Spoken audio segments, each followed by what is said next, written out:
بالله من الشيطان الرجيم. بسم الله الرحمن الرحيم. السلام عليكم ورحمة الله وبركاته.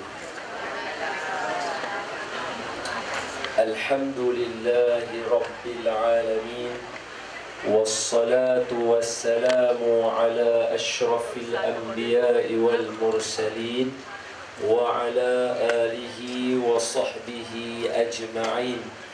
سبحانك لا علم لنا إلا ما علمتنا إنك أنت العليم الحكيم. رب اشرح لي صدري ويسر لي أمري واحلل عقدة من لساني يفقه قولي. أما بعد، فيا عباد الله اتقوا الله، أوصيكم وإياي بتقوى الله، فقد فاز المتقون. قال الله تعالى: أعوذ بالله من الشيطان الرجيم. بسم الله الرحمن الرحيم. يا أيها الذين آمنوا اتقوا الله حق تقاته ولا تموتن إلا وأنتم muslimun. Sadaqallahul azim. Hai orang-orang yang beriman, bertakwalah kamu kepada Allah dengan sebenar-benar takwa, dan janganlah kamu mati melainkan kamu mati sebagai seorang Islam. Terima kasih kepada tuan pengurusi majlis yang dikasihi, barisan-barisan brief terhormat, Dato' Aziz, Dato' Mufti,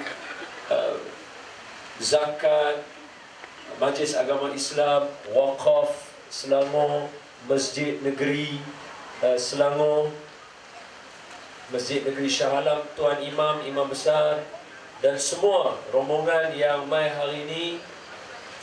Jutaan terima kasih saya ucapkan, terutamanya kepada Dato' Aziz atas undangan memilih saya masuk dalam rombongan ini, yang pada asalnya saya hanya sangka saya mai sini untuk nak bagi kuliah kat tuan-tuan, tapi rupanya dapat rezeki untuk semayang jenazah almarhum Tuan Guru tadi.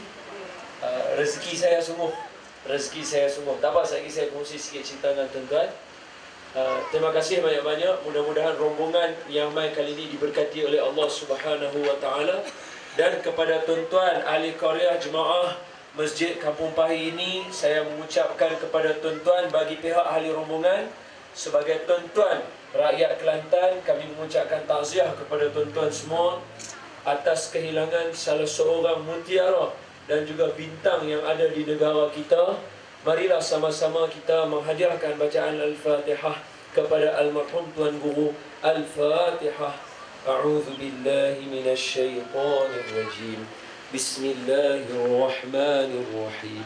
الحمد لله رب العالمين، الرحمن الرحيم، مالك يوم الدين، إياك نعبد وإياك نستعين، اهدنا الصراط المستقيم، صراط الذين أنعمت عليهم غير المغضوب عليهم ولا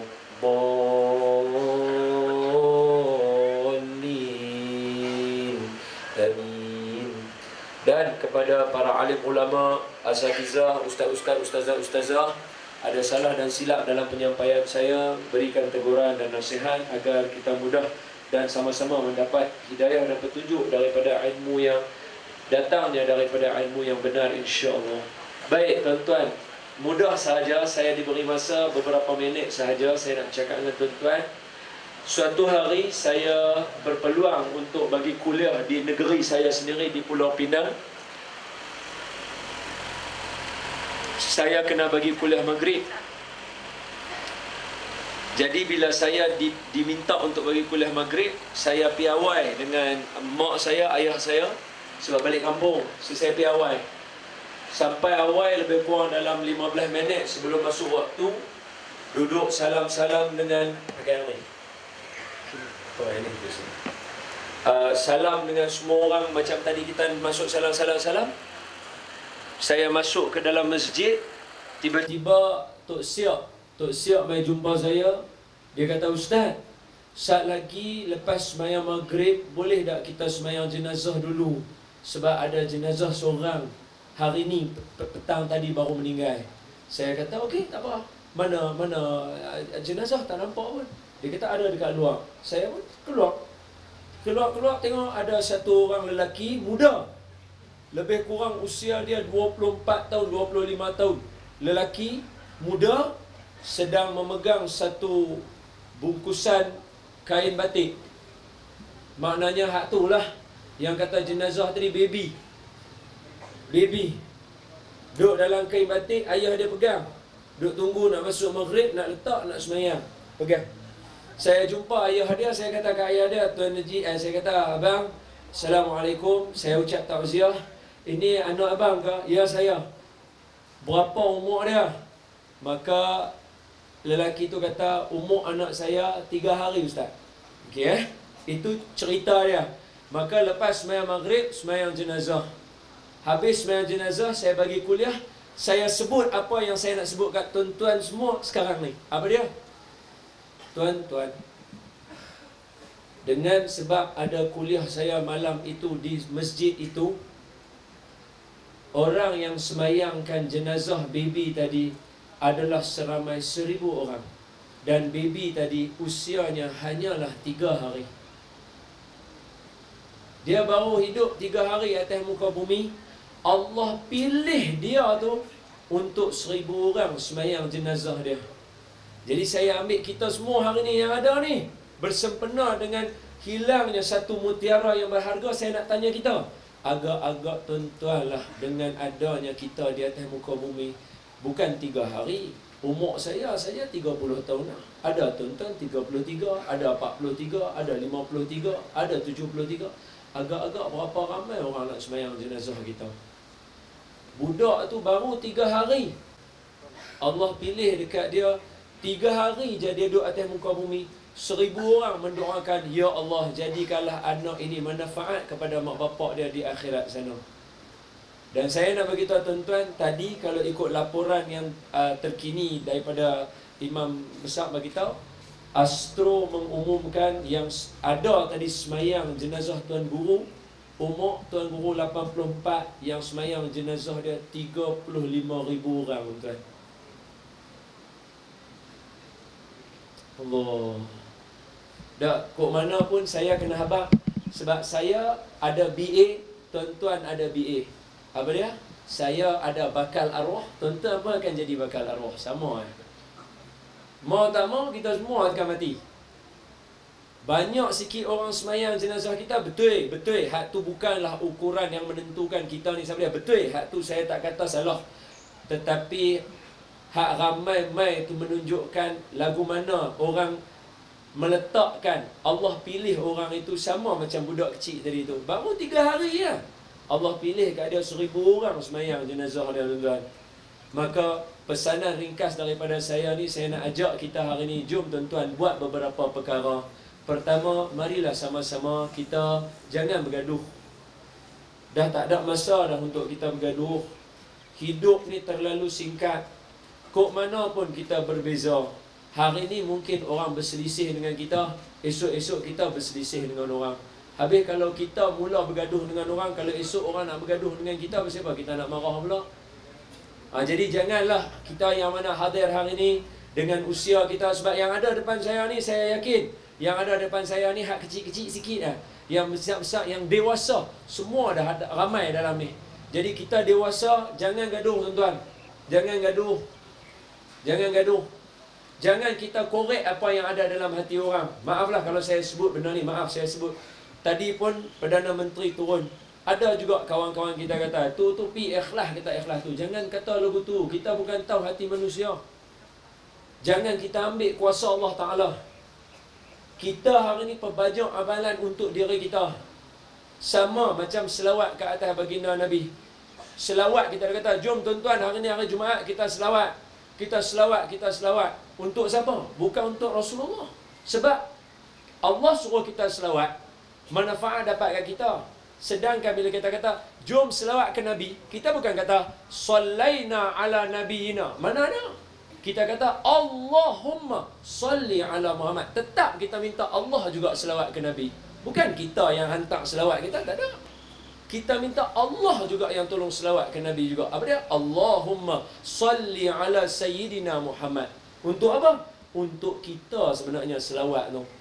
Jadi hari ni jomlah sama-sama kita pulun amalan untuk diri kita. Kurangkan daripada kita tolak akaun-akaun pahala kita. Jangan tuan-tuan. Hak mana ada duit lebih, bagi. Hak mana ada duit lebih, belanja kawan-kawan. Hak mana tak ada, kongsi ilmu. Hak mana pandai mengaji, ajar orang mengaji. Hak mana yang pandai untuk buat kelas tambahan, mengajar matematik, bahasa Melayu, buat tuan-tuan. Tak apa, tak ada masalah benda tu. Dah tak ada masa dah. Hari ni negara kita rugi. Negara kita rugi dari setiap sudut. Pasal apa? Kita suka bergaduh benda kecil-kecil. Tambah pula lah ni tengok. Saya tengok tadi. Hajah-hajah pun ada handphone juga. Tak tahulah hajah-hajah Twitter ada ke tak ada. Tak tahulah. Haji-haji ada ke Facebook ke apa. Saya tak tahulah. Tapi nak abang kata semua orang ada handphone lah ni. Benda tu lah membuatkan kita jadi boleh untuk nak kata apa pun boleh. Sedangkan kita duk baca Yasin tiap-tiap minggu. Al-yawma nakhtimu ala afwahihim wa tukallimuna aydihim wa tashhadu arjuluhum bima kanu yaksibun.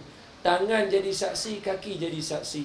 Jadi saya mai daripada jauh ni, saya mengajak dan merayu, jom Kampung Pahi, janganlah kita mengapi-apikan suasana yang berada di negara kita. Apa kata kalau kita cari supaya kita jangan bergaduh? Jangan bergaduh, kita dah besar. Kalau kita boleh bergaduh, pasal apa kita melarang anak kita bergaduh? Cik gaduh, kita kata, hai jangan bergaduh, kawan elok-elok. Tapi bila besar macam kita pula boleh bergaduh. Jangan. Itu satu pesanan saya, jangan gaduh. Tolonglah, benda kecil bagi maaf bang. Bezakan di antara mungkar dengan khotok. Kalau saya salah Tuan Mufti, saya minta Ustaz, Tuan Imam yang mana ada, perbetul saya kalau saya salah. Bezakan antara mungkar, bezakan dengan khotok, salah. Mungkar Allah sebut amar ma'ruf nahi mungkar, suruh buat baik, tegah benda yang mungkar. Tapi kalau khotok, Nabi kata insan tak boleh lari daripada buat salah. Jadi takat salah manusia, bagi maaf tuan-tuan, bagi maaf. Tapi kalau mungkar, contoh saya bagi, contoh mudah.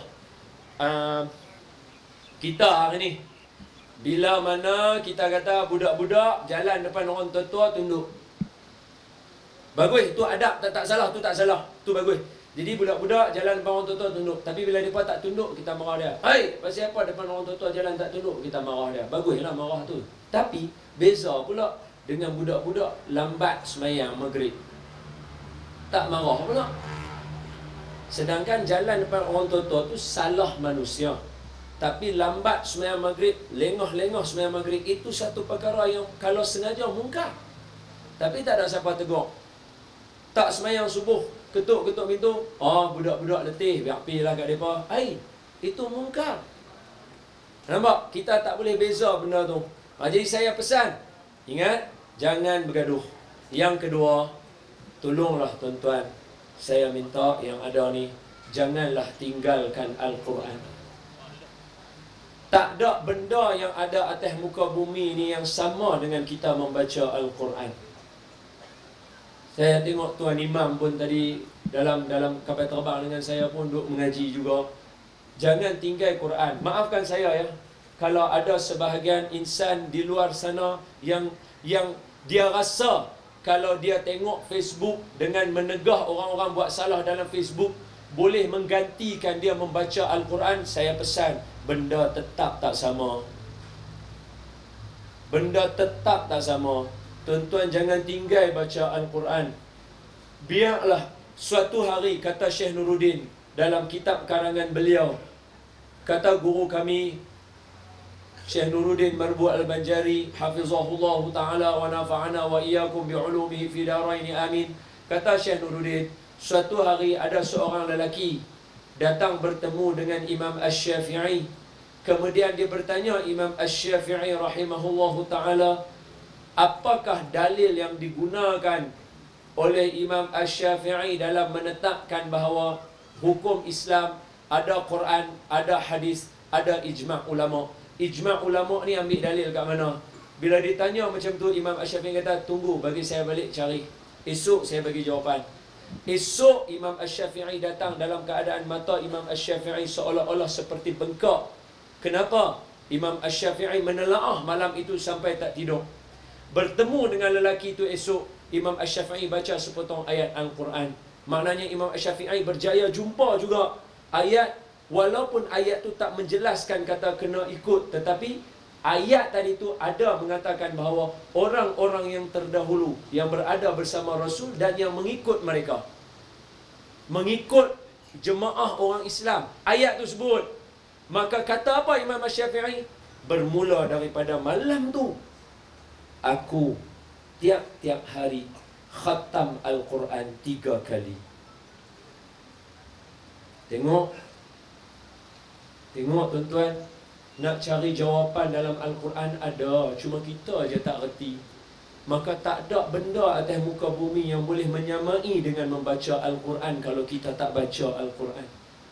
Hari ini berapa ramai orang yang berhujah, guru-guru berhujah, mengajak macam-macam, tapi tidak didatangkan dalil Al-Quran. Hanya didatangkan dalil daripada kajiannya sendiri, pendapatnya sendiri, analisisnya sendiri. Datang dulu daripada Al-Quran. Kenapa? Sebab jarang orang membaca Al-Quran. Saya minta izin semua supaya yang dengar, lepas ni jangan tinggal baca Quran. Bacalah semuka, dua muka, bacalah Al-Quran. Sebab Al-Quran ya'ti yaumal qiyamah, akan datang pada hari kiamat, menjadi syafaat kepada orang yang membaca dia. Macam mana Al-Quran nak duduk dengan kita kalau kita tak baca dia? Tuan-tuan, hari ni siapa yang sempat baca surah Kahfi, bacalah. Siapa tak sempat, saat lagi baca lain. Tak sempat juga, bacalah surah apa pun tak apa, jadi buka Quran, baca.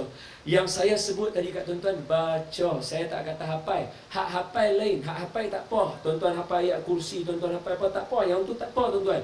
Yang saya sebut baca. Buka mushaf, baca. Jangan tinggal baca Al-Quran. Nombor 2. Nombor 3, bersempena dengan hilangnya ulama daripada atas muka bumi kita, maknanya Allah mengangkat ilmu daripada kita. Maka pesan saya kepada tuan-tuan, walaupun saya tahu penduduk negeri Kelantan masyhur dengan benda ini, tapi still saya pesan juga kat tuan-tuan. Apa dia? Jangan tinggal majlis ilmu. Jangan tinggal majlis ilmu. Macam mana tuan-tuan sungguh-sungguh mai hari ni ceramah perdana untuk buat majlis macam ni, memang ramai orang boleh mai. Bagus, saya tak kata salah. Tapi ilmu macam sekarang ni, sikit dia boleh dapat. Dan kita dapat dalam keadaan panas lah, susah lah, susah. Ilmu yang patut tuan-tuan follow adalah pengajian di masjid tiap-tiap malam tu tuan-tuan. Patutnya ramai-ramai macam ni lah hadir majlis ilmu di masjid tiap-tiap malam lepas sembahyang maghrib tu tuan-tuan. Tak faham tak apa, duduk aja dengar. Nak tidur pun tak apa, duduk aja dulu dalam majlis tu. Jangan kita tak main majlis ilmu tuan-tuan. Tak apa tuan-tuan, tak payah. Kita bukan nak jadi ustaz kan, nak jadi alim. Semua orang bukan boleh jadi ustaz, tapi semua orang boleh jadi orang baik. Bukan semua orang boleh jadi ulama, boleh jadi tok mufti, tapi semua orang boleh jadi orang yang soleh dan solehah. Tujuan kita main mengaji sebab kita nak jadi orang baik, itu je. Dan kita nak tengok apa amalan yang kita ada lagi. Okey. Jadi saya dengan itu selesai 30 minit saya bercakap dengan tuan-tuan, sebab yang tu memang kepakaran saya 30 minit. Jadi saya bercakap 30 minit dengan tuan-tuan. Jadi di sini saya sebelum menutup apa yang saya sampaikan kat tuan-tuan, sebab laju sangat nak melawak pun tak dan. Tak apa, nanti ada peluang kita cakap lain. Cuma saya sebelum saya berundur diri, saya sekali lagi mengajak tuan-tuan, poin yang pertama, yang saya pesan tadi, tuan-tuan, janganlah kita bergaduh. Tak ada masa untuk bergaduh. Banyak masa kita nak kena fikir untuk benda-benda yang lain lagi.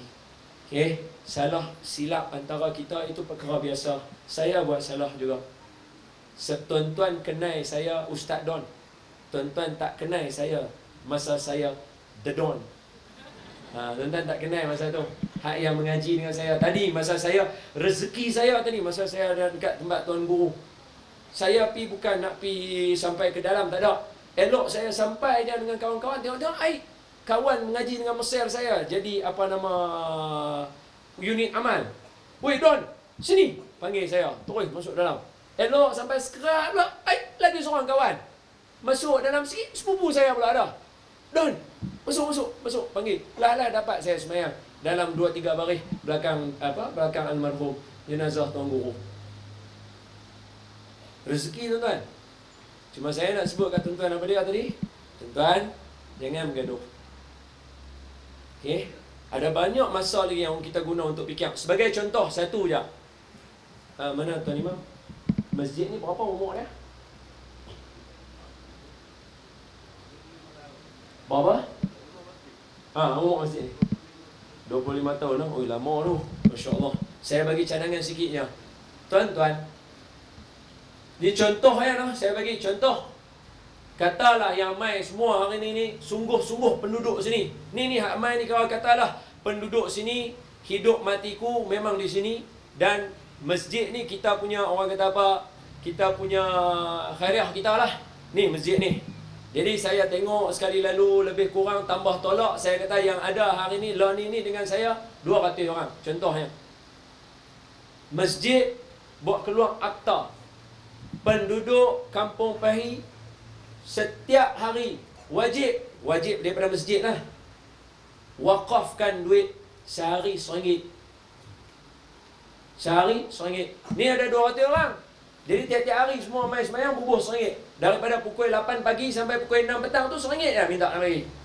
8 pagi sampai 6 petang RM1 dah minta tiap-tiap hari. Maka kalau 200 orang, masjid akan dapat RM200 tiap-tiap hari. Duit wakaf. Sehari RM200. 30 hari berapa tuan-tuan? RM6,000. Setahun tuan-tuan dapat RM60,000. 25 tahun tuan-tuan ada hampir tambah tolak berapa tuan-tuan? RM100,000 lebih duit wakaf. Kalau tuan-tuan buat daripada dulu. Tapi tak terlambat. Mula daripada sekarang. Kumpul seorang RM1 lah. Tiap-tiap hari. Sebab di Selangor, budaya wakaf tiap-tiap hari RM1 sudah makin menular. Terima kasih kepada Majlis Agama Islam, wakaf dan kawan-kawan daripada zakat dan sebagainya. Dah mula dah budaya sehari RM1. Sehari RM1. Sehari RM1. Ini kalau 200. Tengok-tengok kalau kita tanya Tuan Imam, yang betul-betul Benaun bawah ni sebenarnya berapa kampung yang ada keliling ni? Rakyat dia agak-agak apa? 4,000. Astaghfirullahalazim. Katalah 4,000 penduduk. Tapi hak yang nak dengar cakap ni 2,000 lah. 2,000 tiap-tiap hari RM1. RM1. Sehari dapat RM2,000. Masjid uruskan duit wakaf. Sebulan ada RM60,000 duit wakaf. Setahun 60,000 kali 10 dapat RM600,000 setahun. Tuan-tuan boleh ambil duit daripada masjid, beli satu bangunan corner lot mana-mana kedai ke, sewakan kepada bank, bank bayar kepada masjid tiap-tiap bulan RM10,000, RM15,000 sebagai sewa. Duit yang RM10,000, RM15,000 tu boleh bagi balik kat semua orang. Duit semua orang tu hasil daripada wakaf. Tapi pasal kita asyik-asyik gaduh, orang nak buat tak mau, orang ni nak buat gaduh, kawan ni nak buat gaduh, sampai sudah benda tak jadi. Rugi 25 tahun tak ada duit. Cuba bayangkan kalau setahun RM600,000. Kalau mula 10 tahun yang lalu 10 tahun dah ada 6 juta duit masjid. Tiap-tiap hari RM1. Boleh? Ini sebagai cadangan saya nak bagi tahu kata kalau kita kalau kita masih lagi duk fikir nak berselisih antara kita, benda simple RM1 sehari pun kita tak boleh. ramai. Sedangkan ada 4,000 orang, 2,000 orang. Boleh. Wallahu ta'ala a'lam. Saya minta ampun, minta maaf. Tak ada nak melawak banyak dengan tuan-tuan. Dan mai cakap sahaja. Tapi terima kasih tuan-tuan. Asbab tuan-tuan kami dapat peluang untuk semayang dan usung keranda tadi. Dapatlah sikit, Masya Allah. Mudah-mudahan lah adalah keberkatan di situ. Dan sebagai kesimpulan, tuan-tuan, budak umur 3 hari, 1,000 orang semayang belakang dia. Tuan guru 84 tahun, 35,000 orang semayang belakang dia. Saya rasa 40,000, saya rasa lah 40,000. Kita, kalau kata esok kita mati, berapa ribu nak semayang belakang kita? Agak lah kan. Jadi kalau agak-agak tak apa nak lepas, jom sama-sama pulun amalan baik. Jom sama-sama kita buat benda baik supaya Allah gandakan amalan kita. Wallahu ta'ala a'lam. Hadza wa billahi taufiq. Minta ampun, minta maaf saya bercakap sedangkan ramai ulama-ulama ada dalam sini. Yang baik daripada Allah, yang maha daripada saya. Qulu qawli hadza wa astaghfirullahal azim li wa lakum. Assalamualaikum warahmatullahi wabarakatuh.